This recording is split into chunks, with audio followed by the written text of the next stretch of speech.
Hey, good morning, Tansi. Miukik sepayaw. Niyan disco sa kipag-aupism. So what I just said was good morning. It's a nice morning. It's a beautiful morning. It is Friday, May. Kaya stumto no agimao. What's the date you said? 28. Oh, nista no wagay naneo agimao. So it is May 28th. But anyways, I going to yes. A lot of people, a lot of young people don't know the names of some of their body parts. So I'm going to say then the body part. I'll point it on my body, and I'll say it. And this young man is trying to learn the language too, so he'll say it. And then you'll have some pictures on there with the word, both in English and Roman orthography, so you know. And it's just the name of the body part. It's not saying my head. We say it a little differently. There's a couple of letters that are added at the beginning, or your head, or their heads. Even the plural is there's a different ending at the end. Some people may say their body parts are a little different, depends on which part of the land they're from, but they're more or less they're all the same. Okay, so I'm only going to do 13 altogether. I'm pretty sure it's 13. The main word is body, which is the 13, and then the rest are all body parts. I guess I'll get started. Okay, the first one I want to stand up is body, mio. So, mio. Okay. The second is this. Take my these earphones off. It's the head, Mr. Guan. Mr. Guan. Good. Okay. The next one I put on was this, the beautiful part of our Mistaguan. Hair, Mistagas, Mistagaya. Mistagaya. Okay. Or we also have another way of saying it. I didn't add it on. Mistagasa. Okay. But the most part it's Mistagaya. Okay. The next one, we have two of them, so I'm going to do one first. And that's one eye. We say miski sik. Okay. Both of them, miski sikwa. Okay. So, miski sik, miski sikwa. Okay. Next one is, we have two of them too, as the ears. So do one first, mihtawagay. Both of them, mihtawagaya. Okay.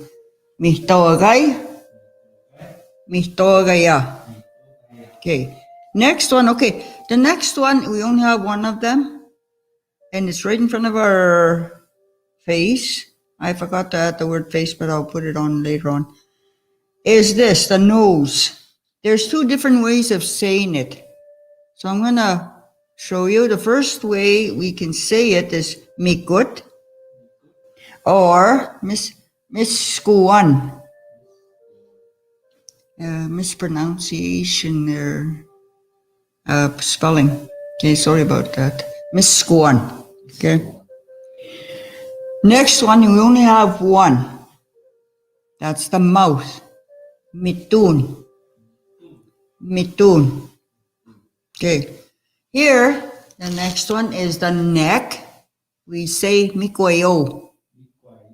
Mikwayo. Okay. Now, I should have told you about this, Braden. We have two of them, the next one. Okay, for the arm, we say mispitun.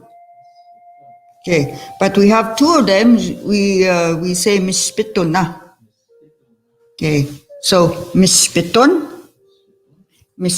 na. Okay, now we have two of these too. The next one, the hands. Okay, but I'll do the one first. Michichi. Both of them. Michichia. Okay, michichi. Michichia. Okay, now we have 10 of these, but we also have a word for thumb, but I'll say, that one doesn't come in. I won't say that. It'd be too complicated for, too much. So we have these. So for one finger, we say michi, ikchi chan. And for all of them, ikchi chana. Okay, ikchi chan. Ikchi chana. Now, we only have one of these. Right here, the chest. Maskan. Maskan. And everybody should know this is an easy one. The stomach. Matai. Matai. Okay, let's go through that again from the beginning. Okay? Here we go. Start from the beginning. Mio. Okay. Mr. Guan. Mr. Gaya. Miskisik. Miskisikwa. Okay. Mi tawagay. Mi tawagaya. Oh, I love that Dumbo, the mi tawagaya. Mikut. Or miskuan. Okay. Mitun. Mikoyo. Okay. Mispitun. Mispitun na. Michi. Michichia. Ikichi chan. Oh. Ikichi chan. Ikichi chana. Okay. Maskan. Matai. Good. Now, after talking about that, the whole, the part, some of the body parts, mio. My, young people, when they were raised kayas, they were always told by the elders, especially if they didn't listen. Ko tawi no ga gimi mis ni sum skise kwa ego ni sum mitoga ego peg mitun. Kanan nahihtaman. And these, that translated, they said, it means that's why the great Father Creator gave you 2 eyes, 2 ears, and 1 mouth only, so you be a good listener and learn lots. That's true. Yesterday I talked about when the baby, the beginning of life, everybody's got niso miskiswa, niso mitogaya. Because during that time, abstoas, the child, the baby, is watching everything, learning, listening to everything around them, learning. And later on, that mitun will come into effect. My old people used to say, this is your most powerful tool, your mitun, your mouth. My kokum say, my mom and kokum used to tell us, don't ever say anything bad about somebody. This mouth can actually kill a person. I remember them saying that. Kagi pasta mao. He can hurt a person badly with this. That's why the Creator only gave us 1 mitun. So, yeah. So yesterday I talked about the child growing up, with the mitzi. Yesterday somebody said utsi. Utsi means his or her belly button. Mitzi is just the belly button. Nitsi is my belly button. Gitsi, your belly button. Same thing with our body parts. But anyways, I want to move on talking about a human growing up. I see I see growing up, we were given, when a child starts walking, they are always told, Kaya, don't do that, because they're being taught lessons and how to, what could hurt them, what's safe for them, and what's good for them. And nothing was ever taught anything bad to the child. It was always something good.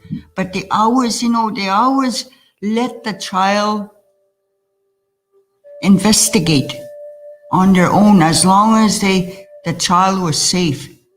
The elderly people used to watch the child from a distance.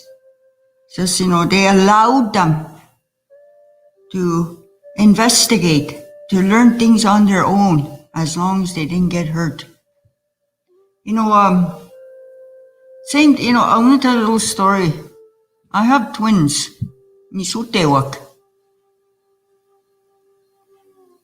We taught them at an early age, how to, we used to go out, we used to go pick sweetgrass. And they always came with me. Doesn't matter where I went, they were with me. Because that's the way, I was raised to, kia, my mom said that the Creator lent you those kids. It's your job to finish raising those children for the Creator to the best you can. But anyways, there's one time, I think they were about 3 years old. And we always watched them where they went. But you know what? They were kind of sneaky. It was that one day. It was a fall day. It was a beautiful day. I remember this. Where our house was, there was a little hill, and at the bottom there was bushes. That's where we used to go pick sweetgrass, man. But we never thought that they would go there by themselves. But anyways, oh my goodness, I panicked. I couldn't see my boys, because they were raised in the Cree language. Tan Nisotewak, I kept calling them. Tanteaik, twins, where are you? Tanteaik, we were all running around just out of our minds, and there were tall weeds at the bottom of that hill. And then about 5 minutes later, out of a sudden, two little heads popped up out of this tall grass, and that's what they yelled. They weren't even afraid. But because it scared me, but to them it wasn't scared. They weren't scared. No fear, me. But here they were at the bottom of the hill. They were picking sweetgrass at 3 years of age, and they knew how to recognize. It's good to teach young children at an early age all these things, so they are able to learn and pass it on. But anyways, after that happened, my late dad, he dressed up he made this like a scarecrow. He dressed it up and everything, big hat and jacket, and he stuck that pole there so that none of the boys will go down there. It's okay to kind of scare, to scare them, so for their safety reasons. But anyways, it's at this age, a child is allowed a little bit of freedom so they can explore for their own safety reasons, and you gotta tell them, don't go there, else you'll get hurt. But anyways, yeah. So that during this age as a child, I would say about 3 till about 10, 11. They're exploring, they're learning their environment. That's how they learn all the skills that they will need as they're growing up. And it was during this time too that they spend more time with the grandparents. When they're babies, they spend a lot of time with their mothers, their fathers, learning that love, that nurturing, to know that they're being loved. And when they get to that child age, they spend a lot of time learning stuff from their grandparents, because those are the teachers. And it was during this time that, because they were boys, that my late dad taught them how to track, how to snare, how to hunt, how to skin. Because my mom too also taught them how to cook the meat. And when boys, and it's part of their rites of passage, when boys get their first kill, like their deer moose, they're not to keep the meat, they're to distribute it to the elderly people in the reserve or whoever wants it. In exchange, you don't really hear it or say it, but in return, those elderly people will say, "Kinanaskum tinstahe epeasamin wias. Uteni ganni tamachi." I heard an elder say that to one of my boys. That means, I'm very thankful that you brought me this meat. In the future, you'll be a great hunter and a provider. These are a lot of lessons that our young people used to go through. And, it was part of their rites of passage from that age on till they become young men or young women. The girl, on the other hand, would stay inside the house, and, the kukum and the mom would teach them, or the aunties, it took everybody to raise these young people. They would learn things, like the girl would learn how to like for me, for example, I learned to make bannock at a very early age. I made awful bannock at the beginning, but that was okay because I was learning. I made a mess, but that's okay. I learned how to cut up meat, smoke it. Like I can do that by myself now. I know how to make sheepsaganak, like Indian popcorn. Like, I know how to skin a deer. If one of my boys kills a deer, I can skin it, cut it up the way it should be cut up. So, yeah. And I also watched, when I was growing up, how we go to, like, what are the things you prepare when you make a feast? Girls learn that from an early age. So, when they get to a older age, they're able to do it by themselves. Like both my parents are gone. All my gihte are gone. Like all the older folks in my family are gone. So when we have a feast, like it kind of falls on me to get things done, prepare everything for the feast. But my brothers need sanak. They help me. But anyways, I'm just wanted to talk to you about a child. It was right from the moment of conception that the human was already learning right up to when they're old. My gogom used to tell me, he said, I don't know everything. She was in her late 80s, early 90s. She always said that, Mom, I don't know everything. She was still learning. When yeah, she was a remarkable woman. My mom too. Like they worked hard. Yeah. But that is the morning of Friday. Just to let you guys also know, starting Monday, I figure around 10 o'clock to Friday, Monday morning, I'm going to get a couple of, I'm going to get some people from this reserve to come and talk.